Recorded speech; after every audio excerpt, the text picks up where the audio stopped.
Hello and welcome to weekly current affairs session of Ajmal IAS Academy. In today's session, we are going to discuss a very important and interesting topic of modern Indian history, that is the socialist and communist. See, the Indian freedom struggle. The Indian freedom struggle was not just a monolithic struggle to transfer power from the Britain to India. Rather, it was a dynamic arena of diverse ideologies, diverse thoughts, and the group representing different ideologies. ठीक है, let's say for example moderates थे, extremist थे, revolutionaries थे, Swarajist थे, constitutionalist थे, socialist थे, communist थे and etcetera etcetera. ये जितने भी डिफरेंट ग्रुप्स थे, इन सारे ग्रुप्स का गोल कॉमन था, दैट वाज द इंडिपेंडेंस। लेकिन उस इंडिपेंडेंस को हासिल कैसे करना है और उस इंडिपेंडेंस को हासिल करने के बाद इंडिया का प्रारूप कैसा होगा, इस चीज़ को लेकर के इन डिफरेंट ग्रुप्स में मतभेद थे, यानी कि डिफरेंस ऑफ ओपिनियन थे, जो कि होना भी चाहिए। मॉडरेट्स का जहाँ पर काम करने का तरीका प्रेयर्स एंड पिटिशन वाला था, वहीं जो एक्सट्रीमिस्ट थे वो ज़रा ज़्यादा असर्टिव थे अपने काम करने के तरीकों में।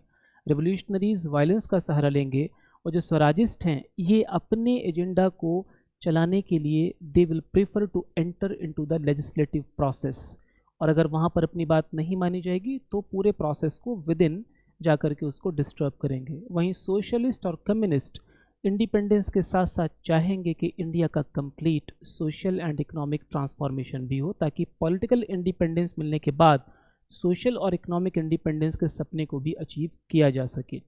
सो in today's discussion we are going to discuss the socialist and communist.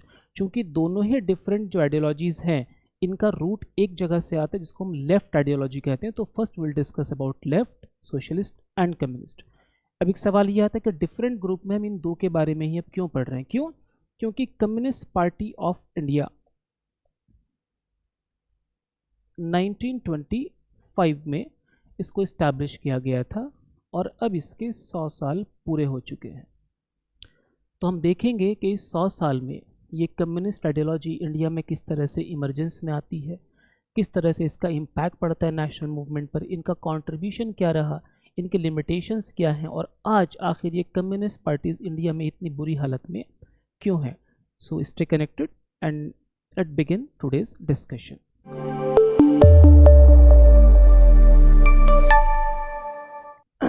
The first slide is the beyond independence, a call for a new social and economic order.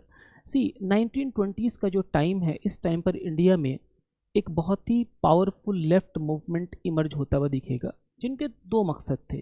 First one independence, second complete socio economic transformation of India, यानी कि India की social condition और economic condition का complete transformation after independence. अब जाहिर सी बात यह है कि जो पहले से प्रिविलेज हैं उनकी सोसाइटी, उनके सोशल और इकोनॉमिक कंडीशन को तो ट्रांसफॉर्म करने की ज़रूरत नहीं, क्योंकि ऑलरेडी वो प्रिविलेज हैं।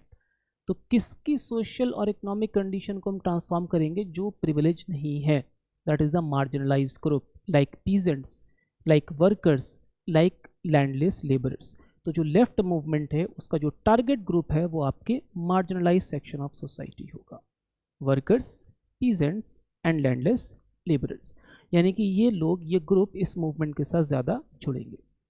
नाउ कॉमन पार्लेंस में हमने कई बार सुना होगा कि दो तरह से एक आइडियोलॉजीज को डिफाइन किया जाता है कि साहब ये लेफ्ट ग्रुप है और ये राइट ग्रुप है, ये लेफ्ट विंग है, ये राइट विंग है। तो first discuss about the left and right ideology and then we will move further.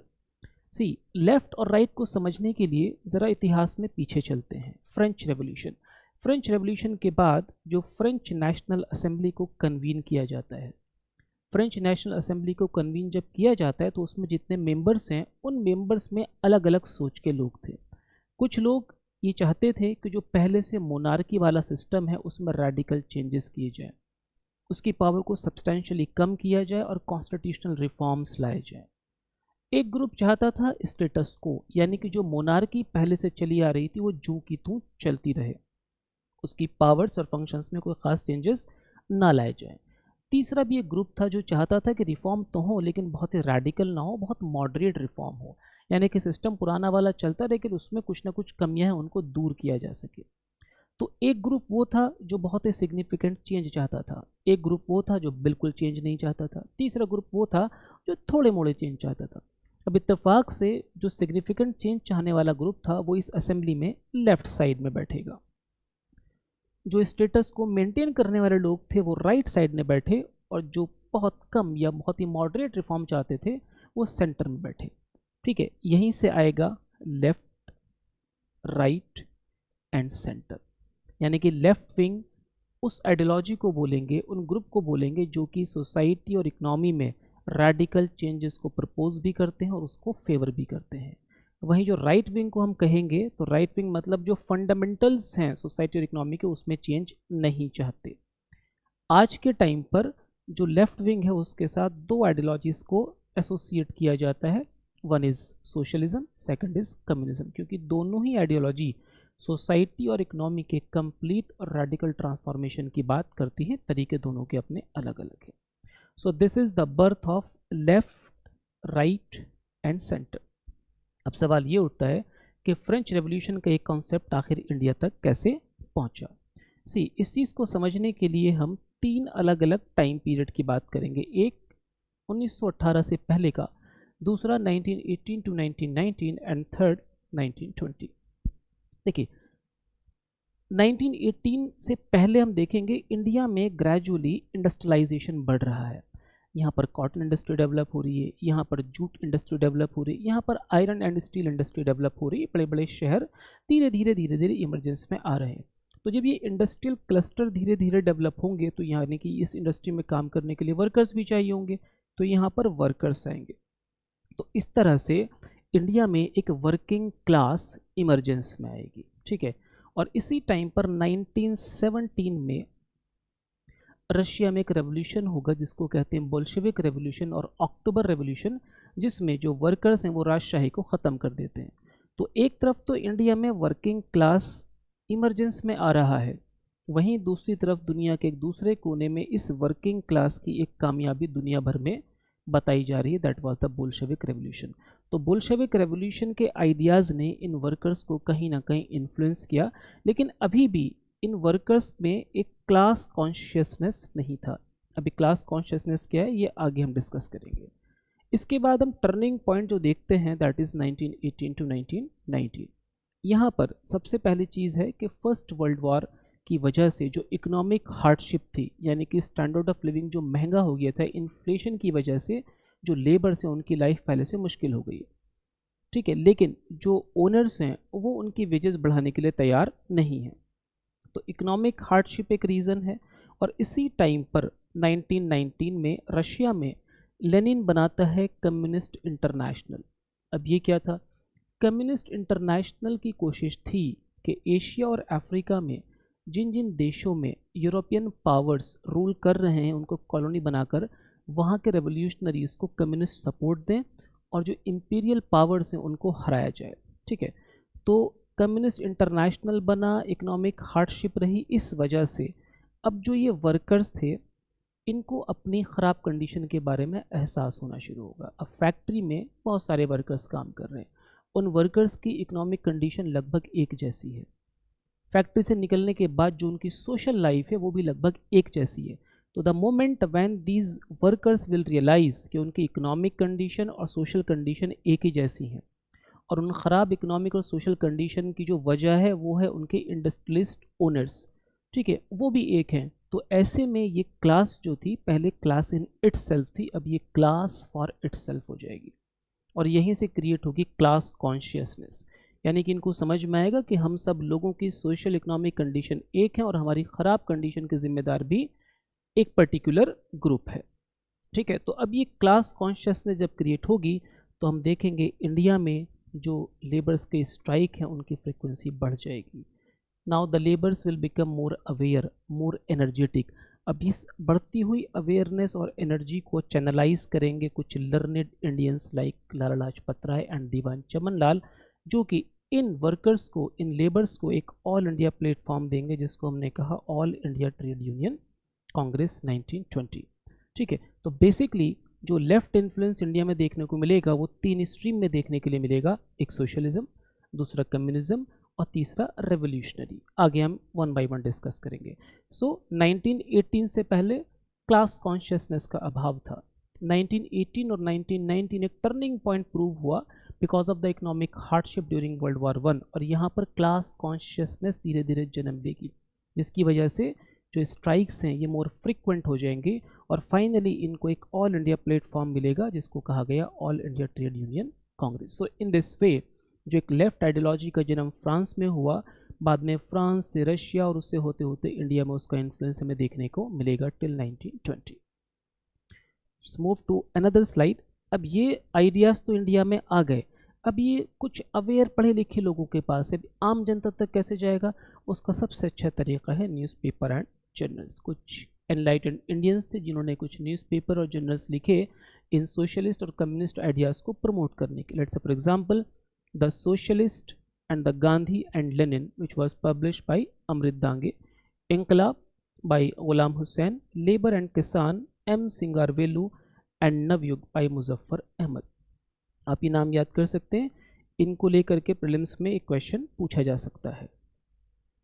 Now the most important thing left, हमने बताया कि लेफ्ट में दो आइडियोलॉजीज मिलेंगी, एक सोशलिज्म है और दूसरा कम्युनिज्म है।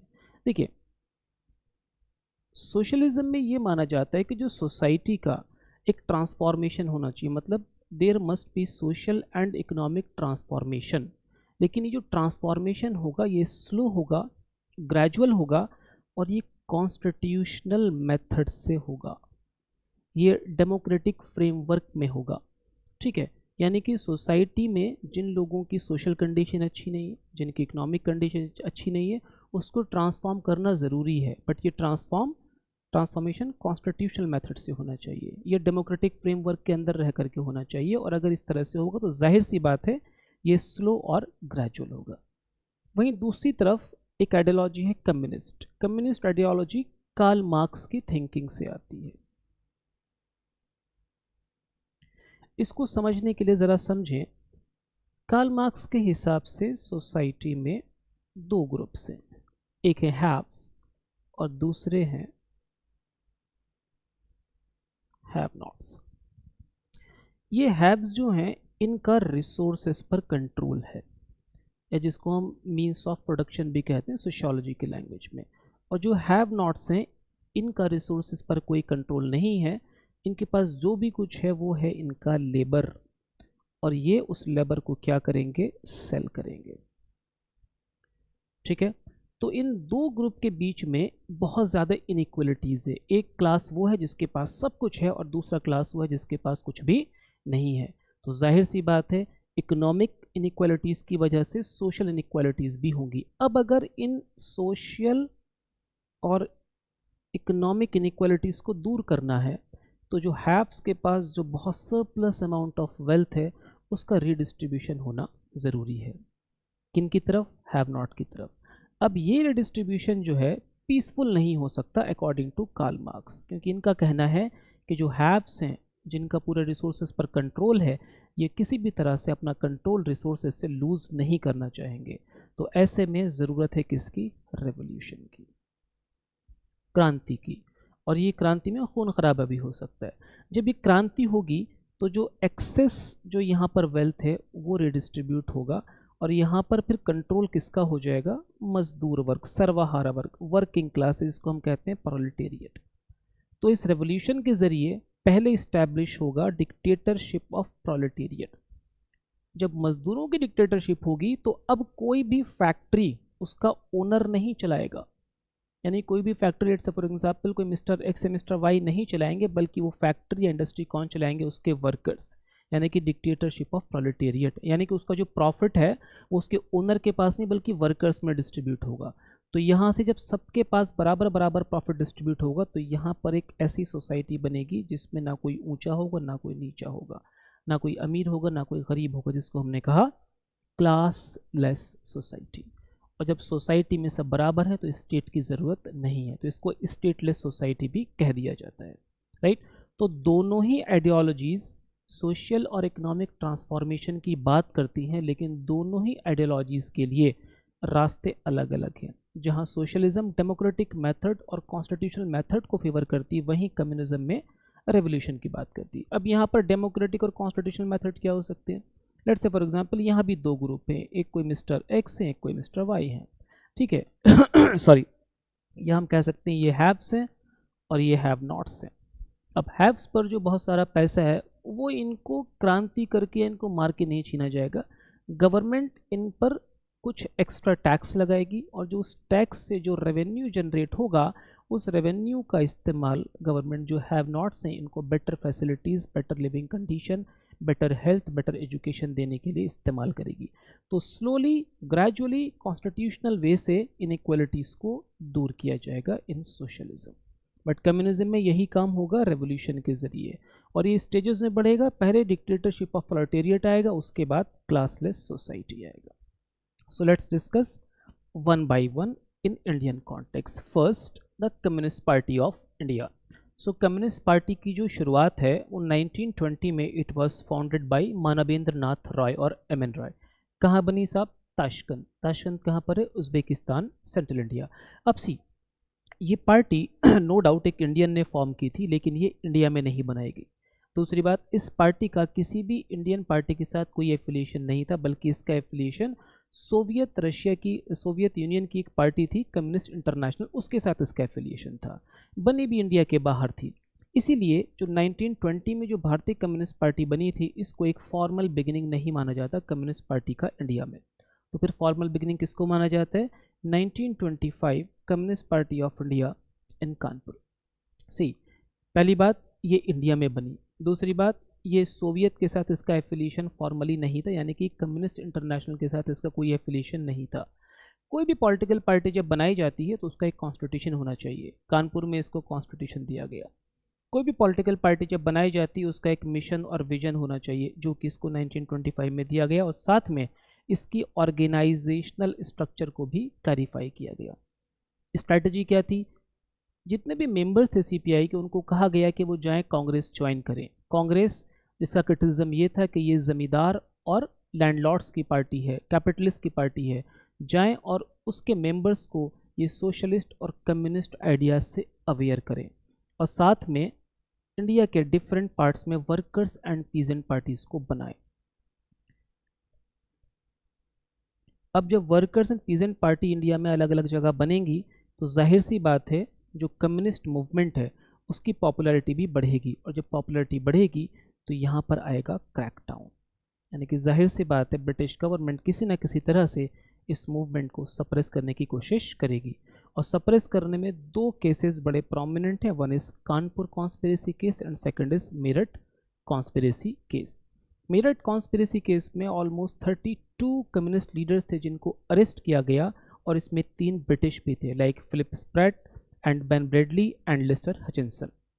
और यहाँ पर इंटरेस्टिंग बात यह है कि जब ये इन लीडर्स का ट्रायल चल रहा था तो नेशनलिस्ट लीडर्स जिनका कांग्रेस के साथ फॉर्मल एफिलिएशन था, लाइक जवाहरलाल नेहरू, ठीक है, और इनके अलावा मुख्तार अहमद अंसारी, एमसी शागला, इन्होंने बाकायदा इनको डिफेंड किया, और महात्मा गांधी ने भी मेरठ विजिट किया अपना सपोर्ट और सॉलिडारिटी दिखाने के लिए। बट ये जो एक हनीमून पीरियड था कांग्रेस और लेफ्ट पार्टीज़ के बीच में, ये बहुत लॉन्ग टर्म के लिए सस्टेनेबल साबित नहीं हुआ। Under the influence of USSR जो कम्युनिस्ट लीडर्स थे उन्होंने कांग्रेस को पार्टी ऑफ बॉर्जिगुइस कह करके डिनाउंस करना शुरू किया, और वो इतने पर ही नहीं रुके। सुभाष चंद्र बोस और जवाहरलाल नेहरू को उन्होंने कहा कि they are the agents of capitalist.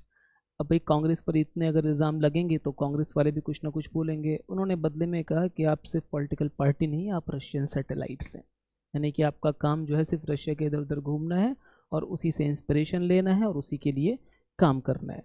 तो अब जब ये दोनों में कॉन्फ्लिक्ट हुआ, और जाहिर सी बात है पॉपुलैरिटी से ब्रिटिश गवर्नमेंट थोड़ी सी डरी हुई थी, तो इन सर्कमस्टांसेस का फ़ायदा उठाते हुए 1934 में ब्रिटिश गवर्नमेंट ने कम्युनिस्ट पार्टीज़ को बैन कर दिया। राइट, अब यहाँ से एक नई स्टोरी शुरू होगी। देखिए 1934 में कम्युनिस्ट पार्टी को बैन कर दिया गया। ये वो टाइम है जिस टाइम पर सिविल डिसोबीडियंस मूवमेंट को सस्पेंड कर दिया गया है। जब सिविल डिसोबीडियंस मूवमेंट सस्पेंड हो गया तो उस टाइम पर कांग्रेस में दो ग्रुप इमर्ज हुए। एक चाहते थे कॉन्स्टिट्यूशनल पॉलिटिक्स में जाया जाए और हाउस के फ्लोर से जाकर के नेशनल इंटरेस्ट के मुद्दों को उठाया जाए। वहीं दूसरा ग्रुप ये मानता था कि अगर कांग्रेस इस कॉन्स्टिट्यूशनल पॉलिटिक्स में गई तो जो इनका रेवोल्यूशनरी जील है वो कहीं ना कहीं ठंडा पड़ जाएगा और जो इंडिपेंडेंस को लेकर के हमारा लार्जर गोल है वो कहीं ना कहीं डिले हो सकता है। ठीक है, तो ऐसे में कुछ सोशलिस्ट माइंडसेट के लोग थे जिन्होंने ये कोशिश किया कि वो अलग से एक अपना ऑर्गेनाइजेशन बनाए और उस ऑर्गेनाइजेशन के ज़रिए कांग्रेस को इंस्पायर करें, कांग्रेस के अंदर रहते हुए एक प्रेशर ग्रुप के तरह से काम करें। और इनका दो मकसद था, एक इंडिपेंडेंस और दूसरा सोशलिज्म। इसके पीछे का एक और रीज़न ये है कि 1934 में जब कम्युनिस्ट पार्टी को बैन कर दिया गया तो कुछ लोगों को लगा, अगेन वही प्रॉब्लम, कि कांग्रेस कौन सी पार्टी है, ज़मींदारों की, कैपिटलिस्ट की, और जो लेबर्स हैं, जो वर्कर्स हैं, जो पीजेंट्स हैं, इनका ध्यान रखने वाला अब कोई नहीं है। तो ऐसे में किसी न किसी को जिम्मेदारी उठानी पड़ेगी।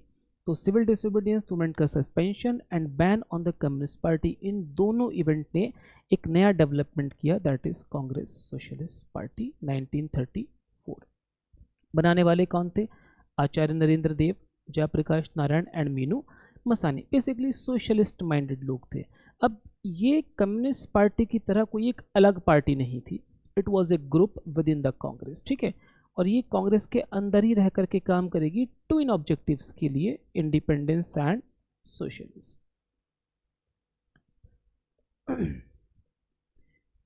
लेफ्ट के इन्फ्लुएंस को हम देख सकते हैं। 1937 का जो सेशन था, that was the Faizpur session, it was presided over by Jawaharlal Nehru, highly inspired by the leftist idea, and Subhash Chandra Bose also presided Congress twice in 1938 and 1939. He was also highly inspired by the socialist ideas. तो कांग्रेस पर left का जो influence है वो साफ साफ देखने को मिलता है from bottom to top. Sorry. अब लेफ्ट की लेगेसी क्या है नेशनल मूवमेंट में हम देखें तो सबसे पहले देखेंगे कराची सेशन। 1931 का जो कराची सेशन है उसके डिफरेंट प्रोविजन में एक ये है कि स्टेट ओनरशिप ऑफ की इंडस्ट्रीज। अब बेसिकली सोशलिज्म में यही होता है कि जो मेजर सेक्टर्स ऑफ इकोनॉमी के होते हैं उसकी ओनरशिप स्टेट के पास होती है।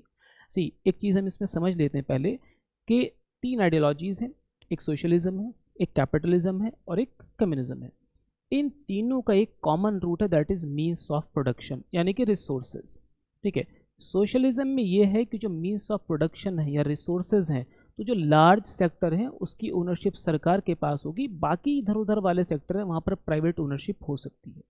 जैसे इंडिया में आप देखेंगे जो बड़े बड़े क्रूशियल सेक्टर्स हैं, अब तो खैर उतना नहीं है, पहले डिफेंस, स्पेस, न्यूक्लियर एनर्जी, ये सब के सब सरकार के पास होते थे, यहाँ पर private players were not allowed. वो बात अलग है, हम धीरे धीरे फ्री मार्केट की तरफ मूव कर रहे हैं तो इन चीज़ों को हम लिबरलाइज कर रहे हैं। एक है कि मीन्स ऑफ प्रोडक्शन की जो ओनरशिप है, रिसोर्सेज की जो ओनरशिप है वो कंप्लीटली प्राइवेट हैंड्स में होगी, that is the capitalist US. तीसरा है कम्युनिज्म। ठीक है, यहाँ पर society will own that means of production. ठीक है, तो कराची सेशन में जो रेजोल्यूशन आया था उसमें एक पॉइंट है ना, ओनर स्टेट ओनरशिप ऑफ की इंडस्ट्रीज, यानी कि जो इंपॉर्टेंट इंडस्ट्रीज हैं उसकी ओनरशिप किसके पास होगी साहब? स्टेट के पास होगी, that is socialism. Faizpur resolution Congress का पहला सेशन था जो गांव में हुआ था। यहाँ पर पीजेंट यूनियंस की बात की गई, यहाँ पर अग्रीरियन रिफॉर्म्स की बात की गई, तो ये भी कहीं ना कहीं सोशलिज्म की तरफ इशारा करता है। नेशनल प्लानिंग कमेटी ऑफ 1938, ठीक है, it was constituted by Subhash Chandra Bose और इसके हेड कौन थे? मिस्टर जवाहरलाल नेहरू। यहाँ पर इंडिया में इंडस्ट्रियलाइजेशन को शुरू करने के लिए एक सोशलिज्म और एक मॉडल जो कि सोशलिज्म पर बेस हो उसको फेवर किया गया है। इसके अलावा जो ऑल इंडिया कांग्रेस कमेटी हुआ करती थी उस टाइम पर, उसके लगभग 1/3 मेंबर्स, ठीक है, या तो सोशलिस्ट थे या कम्युनिस्ट थे। ठीक है, तो बेसिकली नेशनल एजेंडा को शेप करने में जो लेफ्ट आइडियोलॉजी थी फ्रीडम स्ट्रगल टाइम पर, उसका एक इम्पॉर्टेंट रोल रहा है। इसके अलावा मासेस की अवेकनिंग में क्या इनका कोई रोल रहा है? यस, ठीक है, student organisation, princely states and women right organisation को भी इन्होंने सपोर्ट किया है। कैसी अच्छाइयाँ थी? कोई कमी नहीं थी?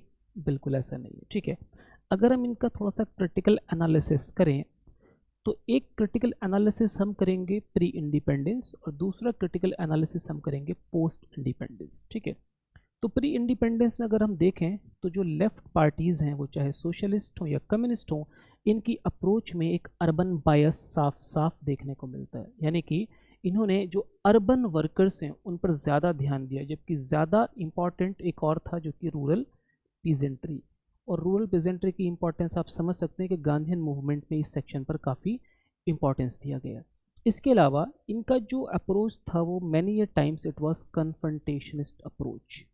ठीक है, पहले इनकी कोशिश होगी कि साहब पार्टी की जो टॉप लीडरशिप है उसको कंट्रोल में ले आए।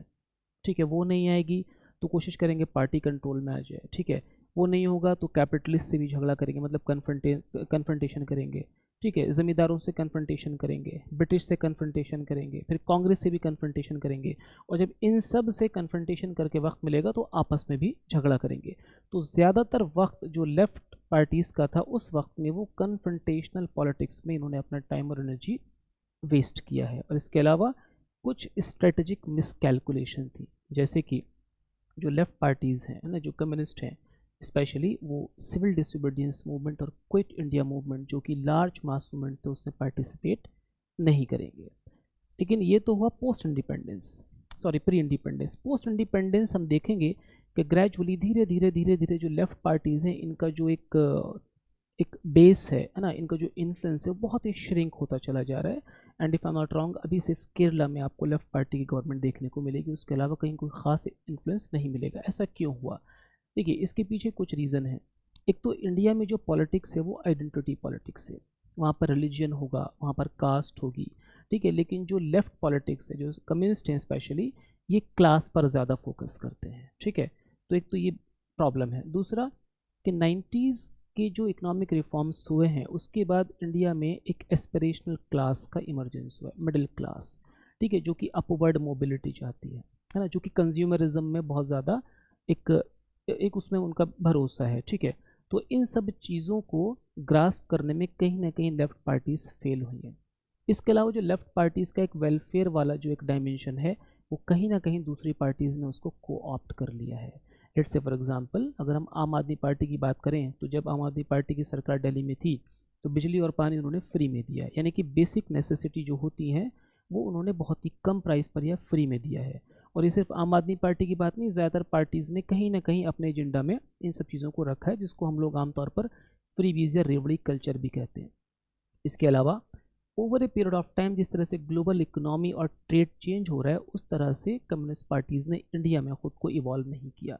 रशिया में इवॉल्व कर लिया है, ठीक है, चाइना में इवॉल्व कर लिया है, लेकिन इंडिया में टाइम के साथ साथ इन्होंने ख़ुद को इवॉल्व नहीं किया, जिसकी वजह से इंडिपेंडेंस के बाद ग्रेजुअली जो लेफ्ट पार्टीज़ हैं वो कहीं ना कहीं अपना रिलेवेंस इंडिया में खोती चली जा रही हैं। ठीक है, so this was all about the discussion on socialism and communism in the context of India. Thank you so much and wish you all the best.